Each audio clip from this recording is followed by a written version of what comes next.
To be alive, isn't it?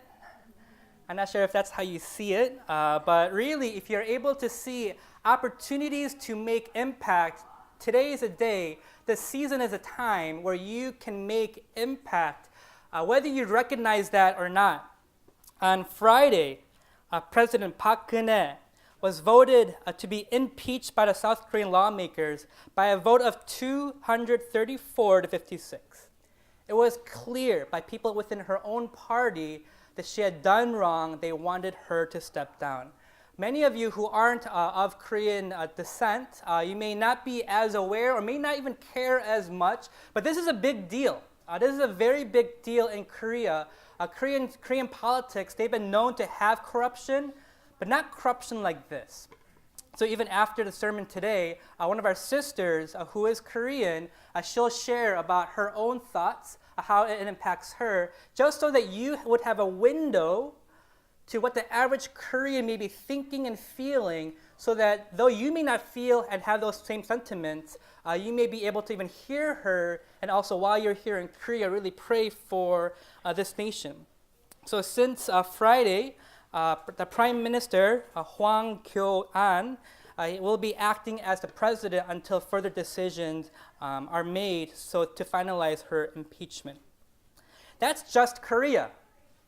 If you are aware at all, if you watch CNN, BBC, whatever it is, Fox, you know that that's not the only, political turmoil that we see.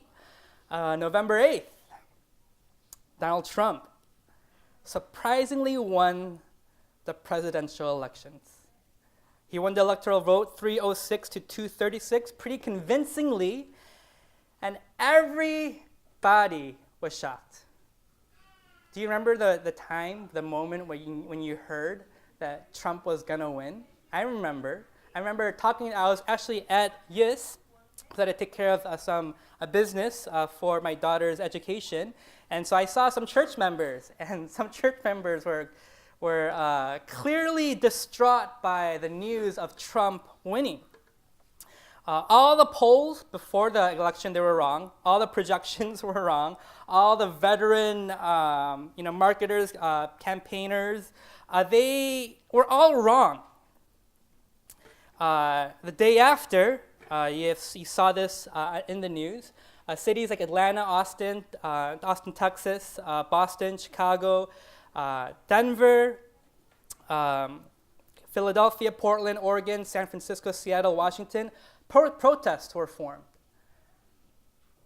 And he was just elected. Nothing had happened. He was just elected, and people were angry, and they wanted their voice to be heard. All this led to people wanting to move to Canada. If you didn't hear, the Canadian immigration website actually collapsed. It shut down. It's not that Canada was saying no, their actual website shut down because so many people were interested in immigrating to Canada for the first time ever in history. And if you're Canadian, no offense. Because right now, we are envious of you, right? If you're not from Korea, and if you're not from America, I believe this talk will still be relevant to you. And we are also envious of your passport. And if you're interested in exchanging passports with us, please speak to us in the back. It is a time, though, it's really not just for America or Korea, right? Thailand, the king that's reigned for 80, some years, passed. Big deal if you're Thai. North Korea, I don't even have to get into their own political and government struggles. The Philippines, as I was researching and just trying to be ready for today's talk, a church member sent me an article about the corruption in the Philippines. Unheard of, unimaginable what government is like today. When you think about Africa, the war-torn nations.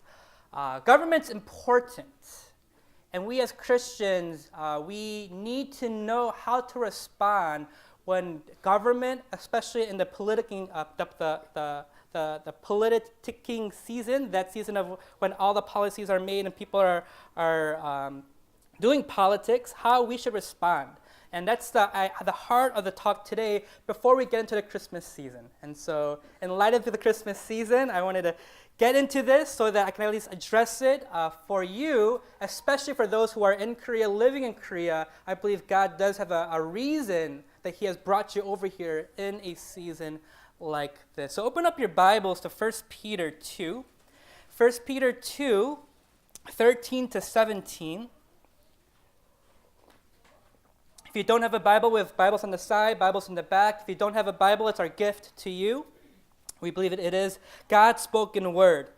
And what's so beautiful about the Bible is that the Bible was not written in a bubble.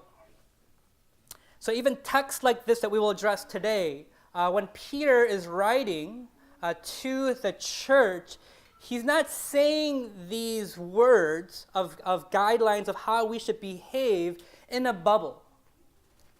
Peter very well knows the struggles of government, the struggles of these nations, and as Christians, how difficult it is to live in light of what God desires. And so even as we read these texts today, let me just give you a little bit of a background. I mentioned this last week, but the way in which Christians were perceived and the way in which Christians were treated in this time. As I mentioned last week, Nero was the emperor for much of the time when these epistles were and letters were being written. And Nero was not a fan of Christians. He did not like them at all. As I mentioned last week, he would enjoy persecuting Christians for sport. And so a non-Christian, a pagan historian at that time, talks about the wrongdoing. And in the wrongdoing, he talks about how these Christians were thrown into these arenas, into these places to be eaten alive by wild beasts. This is just for fun. This is just for sport by Nero. He would nail Christians to crosses, set them on fire for his own amusement. It was that kind of government that the Christians were growing up in, living in. And it's also in that context that we hear these words of 1 Peter chapter 2, verse 13. He says to the Christians, "Be subject to the Lord's sake, for the Lord's sake, to every human institution, whether it be to the emperor as supreme," meaning Nero, "or to governors as sent by him to punish those who do evil and to praise those who do good." There's a few things that we can take away from right there. The command, the call for the Christian is to be subject to who? Subject to human institutions. Peter is being very clear. These are human institutions, and because they are human institutions, they will be faulty, like Nero, like this emperor. But even in institutions like this, he's saying, subject yourself to this government. Why? For the Lord's sake. What he is saying is it does not make sense for us to submit ourselves to sometimes corrupt governments. But he says, do it for the Lord. What he's saying is, even though it does not make sense, do it in faith. Isn't that what he's saying? Do it in faith. You may not understand why you should subject yourself to human institutions, but he's saying to do so, even corrupt governments and leaders like Nero. Romans 13, let me just read another verse that supports this idea of subjecting ourselves. Romans 13, 1 and 2. You could write it down for future reference if you want to study what the Bible says about government later. In verse 1, it says, "Let every person be subject to the governing authorities." Very similar. "For there is no authority except from God. There is no authority except from God, and those that exist have been instituted by God." And so just imagine being a Christian in this time as Nero is persecuting Christians. The message that they are hearing is subject yourself to them. Because the role of government, what it should be at least, even though it may be off many times, what it should be is government should be promoting good. Isn't that what 1 Peter is saying? governors who are sent by him to punish those who do evil and to praise those who are good. The idea of government, even from a biblical point of view, is that the government should be pursuing the common good of the people. And that's our first point. How do we respond when governments fail us? We do, and we fight for what we believe in. We pursue good. Can you tell your neighbor to pursue good? And then tell them, in light of the situation that we are in, pursue good. Can you tell them pursue good once again?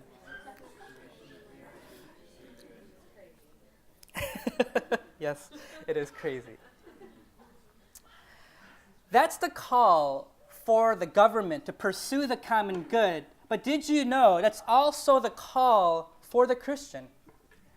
When the Israelites were in exile in the Babylonian reign, Jeremiah tells his people, and I preached on this several months ago, that when you live in a foreign land, you're still supposed to live in that land and seek the welfare, seek the shalom, seek the peace of that city. And so whether you are in the country that you would consider you find your citizenship in or not, what the call is for you to pursue good. You pursue good. Sometimes through the government, if you have the privilege of voting, you vote. And you pick the candidate you think is best. But also the call is then, as you pursue good, hold the government to uphold the good. And so I do believe for Christians, it's right for us to protest when we see the president, like Park Geun-hye, make such grievous errors that may put this nation in turmoil. I believe it's a good thing to peacefully but loudly protest because you're pursuing the good. We as Christians are supposed to pursue the good. We're supposed to keep our leaders accountable for pursuing the good. Because as Jeremiah says, even to those who are sojourners, foreigners in a foreign land, seek the welfare. Seek the welfare of that city. That is your call. And so as Christians, that's what we're called to do. That's what Jesus talks about. What's the greatest commandment? Love God and your neighbor, pursuing the common good of people. In light of, especially in America, before the elections, there was a large demographic of people who were, I would say, largely unknown. They voted because they believed Donald Trump was a better candidate for their needs. But what happened on that day, November 8th, as he was voted in, a whole other segment of people now felt like they were not heard. And that may have been you. So it may have been for you before you have not felt heard by the American government if you are American. But what happened on that day is there was a swing, this pendulum swing, where all these people initially felt like they weren't heard. Now there's a whole new group of people that felt like they were not heard. And so we, as citizens of any country, our responsibility is to help the government pursue the common good. But it gets tricky, because the Bible does not say exactly how to do that. It doesn't say be Democrat. It doesn't say be Republican. It doesn't say do this or that. But there are these large guidelines, these principles the Bible has. And that's why a Christian, two faithful, God-fearing Christians can come to a principle, a policy, and disagree. Which is why I think it's so important for us to continue to read on. We as Christians, the way that we respond is we pursue good, but then we honor everyone. In our pursuit of good, the common good of all people, in our pursuit of that, he says, do that while you honor everyone. Verse 15.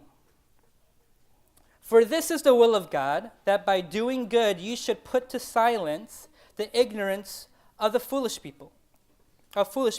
Live as people who are free.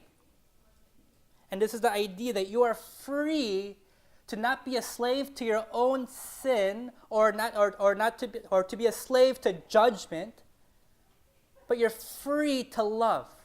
Because that's what God frees us to. He frees us to not sin. He frees us to love. Live as people who are free, not using your freedom as a cover-up for evil, but living as servants of God. Honor everyone. I just literally pulled that principle out of the Bible. Honor everyone, not just those who agree with you, not just the Democrats, not just the Republicans. Honor everyone. Love the brotherhood. Fear God. Honor the emperor. And I would say honor President-elect Donald Trump. And that's hard, I know, for a lot of you, myself included. But that's the call. Honor the leader. Honor everyone. The subpoint to honor everyone is to honor the leader. But when you look inside your own heart, you may find that very challenging, because President-elect Trump has violated some of your own values. And so you may feel like it's impossible to honor him, because you may feel like it's unjust to uphold someone, to honor someone with that kind of rhetoric, that kind of inflammatory rhetoric, where it seems like he just says things to spite people. You just can't comprehend his motives or his actions. But the call is, as he's been elected, to honor him, to basically, in one sense, give him a chance. If he does wrong, hold him accountable because you're pursuing good. But in that, as you try to hold him accountable to be good, for Koreans, as you honor the prime minister to uphold good, you do that as you honor him. You do that as you submit yourself to him. But if he does wrong, then to disagree with the policy, but still doing it in honor. I want to show you an example of this by someone that, and from a person and a place, I did not expect to hear that kind of, someone who would be an example for that. His name is Ernie Johnson. I am an avid basketball fan, if you know me. And as I was watching just TNT on NBA and TNT, and I just wanted my NBA kick, they go into this session of each of the four commentators, analysts, to share their own thoughts. And we're going to skip Barkley and Kenny Jet Smith and Shaq, and we're just going to go straight to Ernie Johnson. I did not know he was a believer. But for whatever reason, he felt on this day, he needed to share his own thoughts for the public. And we have that for us to watch. I've got kind of a three-part take on this after watching what we all watched on Tuesday. Number one, when this campaign season started out, people don't hold back on comments. So I went down to the comments section. What do people think about this response? I was very surprised how well people took his take and also him sharing about his own faith. And one person says this: "It's refreshing to see a Christian in the public eye that actually seems to embody the core tenets of withholding judgment and forgiveness. As a non-believer, I respect the hell out of that." It says something. The way in which he responded, non-Christians heard him talking about his faith, and there was something about him, something about the way in which he responded. There was a draw, something attractive. Another comment said this: "As a Muslim, I have nothing but respect for EJ. I believe in Jesus too.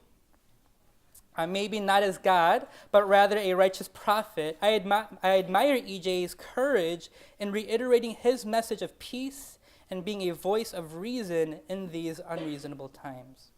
So from an atheist and from a Muslim, he is respected. Some other person writes, if only every Christian, every religious guy was like you, Ernie. If only. What's this saying? He's saying, I don't mind. What people are saying is, I don't mind to hear your opinions, your thoughts on government, on faith. But do it respectfully. If you do it respectfully, if you do it with honor, I'd be more than happy to dialogue. That's what these people are saying. As you pursue good, and as you pursue good, for some of you passionately through politics and your view on politics, do it as you honor everyone. Honor your leaders, but also honor your neighbors. Right? Honor your neighbors. That's what this passage is saying. Honor everyone, also honor the emperor. Honor your leaders, and also honor your neighbors. The reason people have responded so harshly to politics this season is because a lot of people have been hurt. And though you may not be able to comprehend why someone would vote for Donald Trump, it is time for us to realize that there is a whole demographic, whether you're from America or not, even if you live in Korea, chances are you live in a bubble. Chances are there are people who have had a very different life experience. And now is a time for especially us as a church, not just to honor our leaders, but to honor everyone and hear their story. Asking them questions. Why would you vote? Why did you vote? And asking them genuine questions, not to put them in a corner, but to understand their story. Because what will happen is, even though you may not agree with their view, you can at least sympathize with their pain. And if you can sympathize with their pain, you see them and feel them as someone who's made in the image of God, someone who is valuable. Hear their story. Don't vilify them, but hear their story with respect and dignity. In Martin Luther King Jr.'s, in his pursuit of racial reconciliation, freedom for the black man, he says this quite regularly in his own stories and accounts, his sermons. This idea that darkness cannot drive out darkness. Only light can do that. Hate cannot drive out hate. Only love can do that. But the response that we saw for a lot of us was, as someone that we disagreed was elected, the response was not love. It was hate, condemnation, unwilling to dialogue. Honor your leader, but you have to honor your neighbor, especially as Christians who have been shown so much grace, to understand their story and asking them questions about their own journey, why they would vote for someone like this. Because it'll be through that, they may not be convinced of your own political stance, but they will see Christ in you. And that may be one step closer for them to understand who Jesus really is. Pursue good, honor everyone, and remember your citizenship. And this is the last point. I want to spend some time here. Remember your citizenship. Where do I get this? He says, love everyone, love the brotherhood, fear God. And he goes back, honor the emperor. It seems like he just kind of throws it in. Honor everyone, love the brotherhood, fear God, honor the emperor. But I want to go back a few verses. In 1 Peter 2, chapter 11, right before he gets into this, he reminds the Christians, behold, I urge you as sojourners, those who are in exile. Beloved, I urge you as sojourners and exiles. Honor everyone, love the brother, fear God. Remember your God. Remember whose you are. But even before that, I want to read verses 9 and 10, because I think it's going to bring it home. Because unless we remember our citizenship, unless we remember who we are, we will not be able to pursue good and do it honorably with dignity. We won't. We're unable to, I believe, unless we remember our citizenship, we fear God. But I'm going to read verse 9 and 10 from the Message translation. It says, but you are the ones, the Christians, but you are the ones chosen by God, chosen for the high calling of priestly work, chosen to be a holy people, God's instruments to do his work and speak out for him, to tell others of the night and day difference he made for you, for nothing, from nothing to something, from rejected to accepted. See, remember, you are chosen by God to do this work, this priestly work. What does a priest do? The priest, their job is to help people come to God. And as Christians, he's saying you are chosen to be God's representatives, his priests. So you're sent out in one sense. As you live in this foreign world, you are chosen, and and being chosen, you're brought into a new nation in one sense, God's kingdom. Saying, remember your citizenship. You are chosen by God. Therefore, I urge you as sojourners, love everyone. Be subject to the government. Fear God. So you and I, the way that Peter is asking us to view ourselves is not as an American, is not as a Korean, not Thai, not Spaniard. He's asking us to see ourselves differently, because this is the way in which we identify ourselves as an American. For me, as a Korean American, is how I view myself. But he's saying, before you put that label on yourself, there's a greater, more important value, identity you need to put on yourself. A servant of God, a child of the King. And if you're able to see yourself truly in that light, you will see yourself here in this world as a sojourner, as one who had never really felt like you fit in. Because as a Christian, you don't. Your values are very different. Your purpose is very different. Saying, remember that you are a sojourner. Craig Gate, he is a lecturer, a professor at Regent College, and he lectures on the area of Christianity and culture. And in talks with his class about politics, he says this, and I think this is very eye-opening. He says, within Christianity, within the church, for the Christian, he says, the biggest problem in America, but I think really for anyone, the biggest problem in America is not that there is one side that's right and one side that's wrong, whether that's Republican, Democrat, left, right, liberal, conservative, whatever title you want to consider it. The problem is not that one side is right and the other is wrong.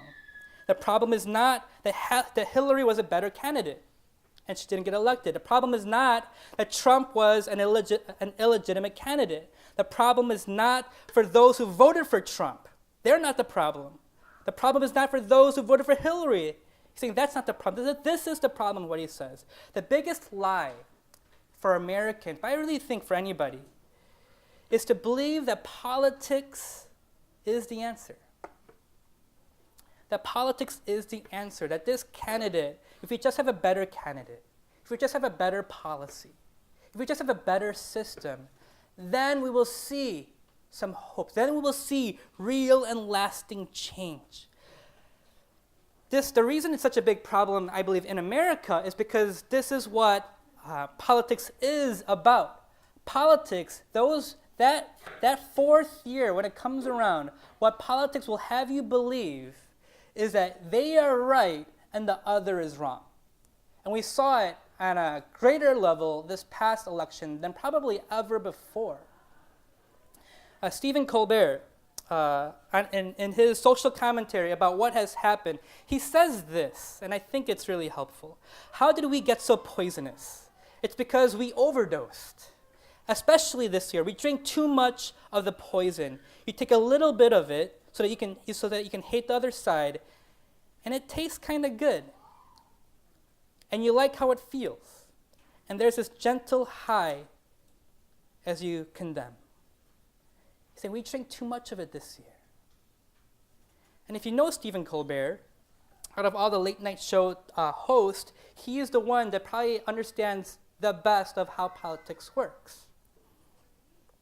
But even he, who is someone who's really arisen in his own career because of his commentary on politics, he says this time around we drank too much. We bought into the system. We drank the Kool-Aid, and we believed if this person won, then things will get better. And a consequence of that is, as we believed in this system or person or party, you would not be willing to hear what the other party had to say. They did a poll, and more than half of Democrats say the Republican Party makes them afraid. That the other party, it makes them afraid. And the Republicans say the same thing, 55% for Democrats, 49% for Republicans.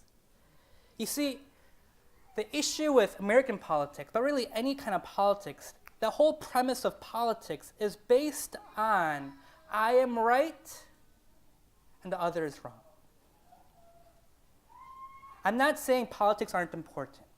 I'm not saying Christians shouldn't be involved. I believe Christians should be involved. I believe we should be a part of policy making. I believe as Christians, we do have the best worldview, that we see every person made in the image of God. We see value in each person. I do believe the Christian worldview really does promote, give us the opportunity to love the world the best. But with that, if we believe in this system, if we believe in man to save us, that's where we fail. And that's what Craig Gay is saying. And then what he concludes is this: but the Christian worldview is very much not that. The Christian worldview is that we know we can't save ourselves. Man can't save ourselves. That's why God had to become man. And it's because of Jesus and his perfection, his humility, his love for all people. It's because of him the government will rise. This idea of the kingdom of God will rise. And that's what heaven is. A place where there'll be no more sin, no more oppression. That's why there'll be no more tears, because there'll be no more oppression. Because it's God and what he will do as we look forward to the greater city, that as we look for him, we will find all of our dreams fulfilled and satisfied. Augustine, in his book, City of God, says exactly that. Believers are citizens of the city of God, but on the side of eternity, we belong to the city of man, and therefore we must be good citizens of both countries, both cities. So what does it look like? You're a citizen. It's almost like you're a covert agent, right? You're a citizen of God, sent into this world to live differently. You may identify yourself as an American or Korean or whichever country that you be from, but that's not your primary identity. You know deep in your heart you are a son of God. You fear him. Your actions matter, and you live in light of that.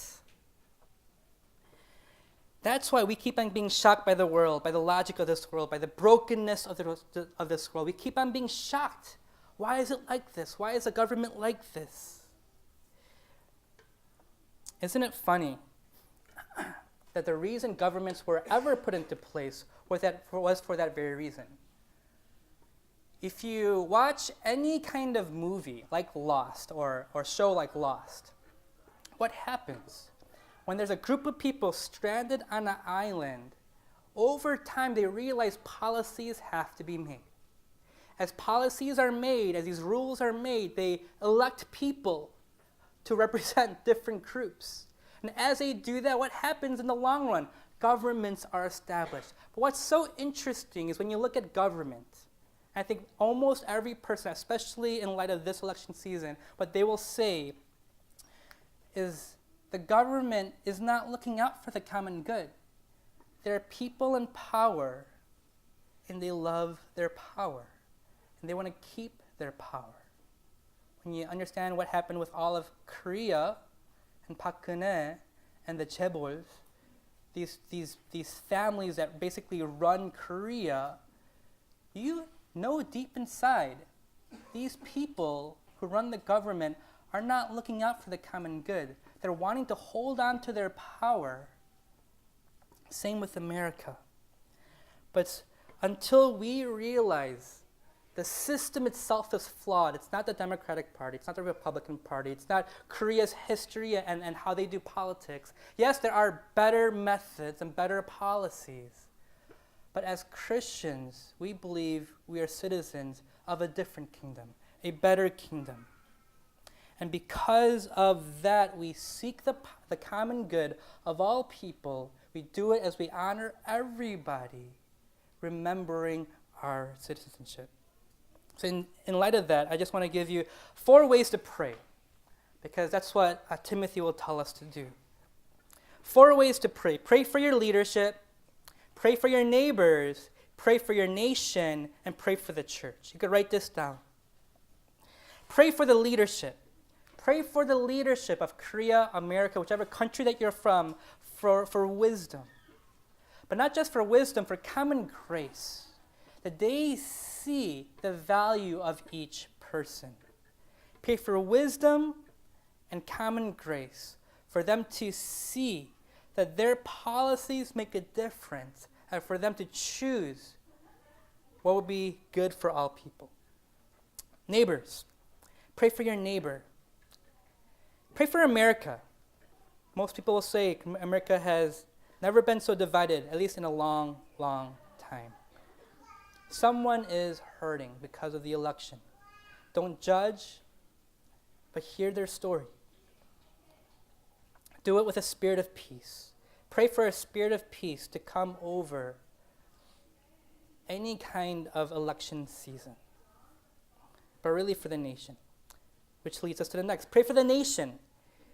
Pray for healing for Korea, for America.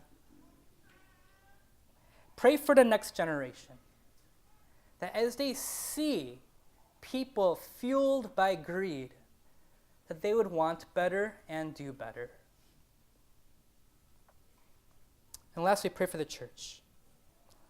The world is always watching the church, always has and always will. So pray for our witness, to be salt and to be light.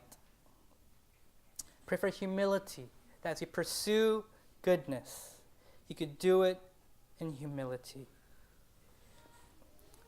A spirit of repentance, I believe, is so necessary for the church. To love God and to love your neighbor. Pray for our witness, pray for humility, pray for a spirit of repentance, and pray for love. To love God and to love our neighbor. My hope is that every person here, that when Clinton was president, that you prayed for him. When Bush was president, you prayed for him. When Obama was president, you prayed for him. That when Trump is president, that you'll pray for him. My hope is that you are praying for Park Geun-hye, but now you'll pray for Prime Minister Hwang as he leads this nation in this season. That we would be people who remember the King. And because of the King, that we would fear him, we would pursue good, honor everyone. And remember, our citizenship, our home, our country is not found in this world, but in heaven. I'm going to bring up Pora to share with us. What I thought would be helpful is, I know for a lot of you, you know what's going on in Korea, but you may not know what's going on in the heart and the mind of the average Korean. And so what Pora will do is she'll share just a little bit of what's happened and her own take, and she'll just kind of open up her own heart to you. So can we welcome up Pora?